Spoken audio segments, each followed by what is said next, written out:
what you need to do from this point forward is you need to step into your power, step into your divinity. You are a magical being. It is the reason why you are here in this life, to be magic, to experience magic, to create magic. And if you are not doing that in your life, you're not living up to your potential. And this has been something that I was not doing, or this was something that I wasn't doing for most of my life. And it's like, by golly, no shit, I wasn't doing that, because most of society wants you to believe that you're not divine, that you don't have power, and that people outside of you, things outside of you, have more power than you. But it's a farce. It's a lie. Don't believe it. I have just been feeling this crazy rush of energy lately, which has been really nice and really different. I almost kind of feel ruthless. I feel a bit ruthless, and I'm just not caring how that makes people feel. And if you are someone who was once a people pleaser, where you were always concerned about how other people were feeling, about what you were doing, it's a major shift to have, because then if you're shining bright and it's making someone else feel uncomfortable, you don't care anymore. Versus before, I would care and I would start to dim my light.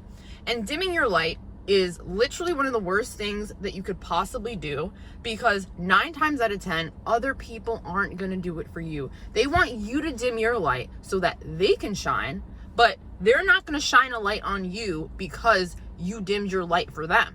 So why on earth would you do that? There's no point. And that is the major shift that I have made. And it's really nice because I'm really seeing how powerful I am, right? I'm seeing that I have something to share with the world. I am very skilled at selling. I enjoy it.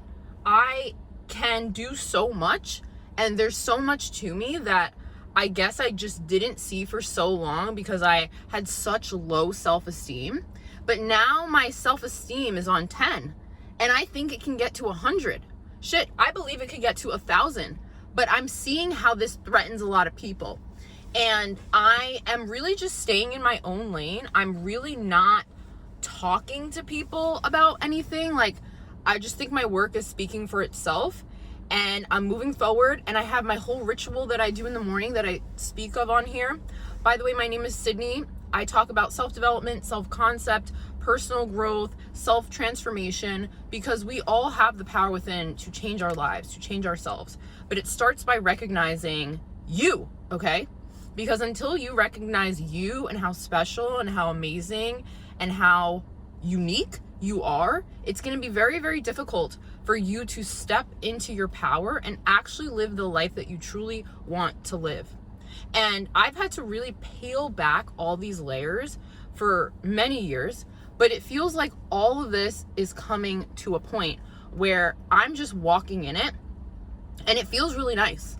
It feels nice to just be powerful and to walk in it. And if people are bothered by it, not my problem, because it's not my problem. It's not your problem if you shining offends someone. Are you saying that you want me to stop shining so I can make you more comfortable? Ugh, no, babe, no, we are not doing that here. I hope you're not doing that. Because when you live that life, that is a life that absolutely sucks. Because people would rather see you doing worse off than them. And that's just a fact. It's a fact, okay? I wish it wasn't a fact. I personally want everybody to do well. But when someone is in this energy of envy or comparison or anything like that, they're going to be more focused on you than they are focused on them. And the way to actually win in life is to focus on you. It's not to be concerned with what's going on around you, because things are going to go on around you. How are you going to be in the midst of a storm? You have to be like a rock, unmovable. And if you are movable in a storm, that foundation is just not there. And you kind of have to go back to basics. And I've had to go back to basics, and it's not a fun journey. But it's one of those things where when you actually do the work and you get real with yourself about where these negative feelings are deriving, why you have a lack of self-esteem, why you feel the need to people please. Then you start to really peel back those layers that give you insight into who you are and the things that you need to work on to become the best version of yourself. Another thing that I started doing recently, I feel like there's something in my nose, but I don't think there is. Another thing that I started doing recently is becoming more consistent with my exercise routine. And I find this to be incredibly important because you need to also let off that steam. If you are frustrated or if you're energized, right? You need to go work out. Working out makes you feel better, okay? It helps your heart. It helps you. It just really gets all of the energy flowing in a positive direction. And it's a really practical and healthy way to channel any sort of intense energy that you may have.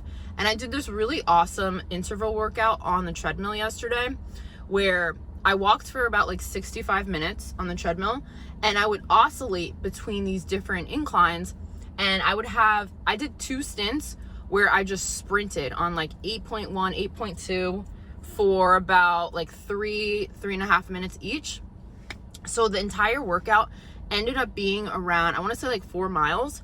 And it's really nice because I think when you do interval training, that's the way to really get yourself in shape because you're not consistently doing the same thing. So you're working different muscles.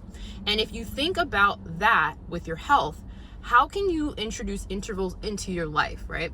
How do you start to think about things in different ways? Maybe sometimes you're doing art, maybe it's painting, maybe it's drawing. Sometimes maybe you're working on math or doing something analytical. Another time, maybe you're designing something. My point is that you want to work as many parts of your brain as possible because that's only going to make you a more well-rounded person. And it's also going to help you to uncover aspects of yourself that you would not have otherwise had you not tried those new activities and stretched your brains in these ways that you don't normally do. And I think this is all in alignment with stepping into your power, okay? When you step into your power, when you step into your divinity, it is amazing. And I think initially when it happens, you're probably going to be a little afraid of it. You're going to be like, oh my gosh, like I can do that. Like I could potentially burn down a whole forest. But no, we're not burning down a whole forest, right? We're starting the campfire. You can channel it into specific things, specific outlets. And that's the way that you actually succeed. And that's the way that you create and you really help people. You help yourself. But you have to help yourself first because you always have to put your life vest on first. So if you're not doing that, it's going to be very hard for you to continue helping people because you're going to be drowning, right? And I am seeing now how I really was going about things the wrong way before. I was far too concerned about other people, and I didn't recognize that people weren't concerned about me. So because I was putting myself out on a limb to help them, I had no energy for myself. And my life was in shambles. And my life was the one that was imploding because it was imploding because of the fact that it was coming from within me, right? So you have to prioritize your state of mind, your state of well-being, before you even consider wanting to be a light for other people. Your light has to be so bright, you have an overflow of light, right? They always say in the Bible, right, your cup needs to be overflowing before you decide to help people. Because if you're pouring from an empty cup, you're just going to be bitter and miserable. And who wants to deal with people like that? I know I don't. I stay away from those people.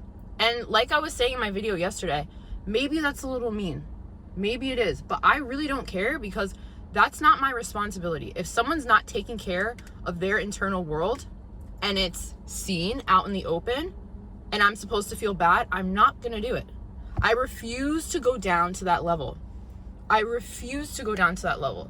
And you should never go down to someone's level. They either have to meet you where you're at or inspire you to go higher. And if someone's not inspiring you to go higher, why are you associating with them? Maybe that's cutthroat, but I truly believe we should always be ascending. We should always be trying to elevate to the next level. And you want to be around people who have that energy, because that is the life force, the life-giving energy, creation, right? Creation wants to evolve. And if you're not evolving, if the people you're around are not evolving, you're going to be stagnant, okay? And stagnancy ends up dying off anyway. So that's why it's so incredibly important that you step into your power and you don't care what people have to say about it, because people are going to have something to say about it. But are you going to allow that to affect you? I hope not. So if you like this video, like, comment, and subscribe, and I will see you all in the next one. Bye.